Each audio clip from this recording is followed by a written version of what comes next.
Hey guys, in this video we're gonna talk about how you can fix this effect doesn't work error over on TikTok. But before we begin, make sure to hit that subscribe button down below. It really helps me out. Alright guys, so first of all, open up your TikTok application on your mobile device and make sure you are logged in. And after logging in, open up your profile page of your account and then tap on the hamburger menu located at the top right corner of your screen.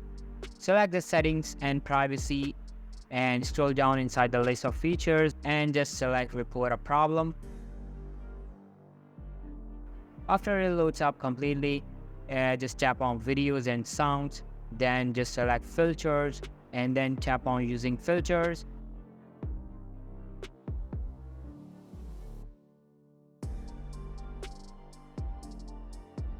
It will show you a few steps. So can you know the root cause of it?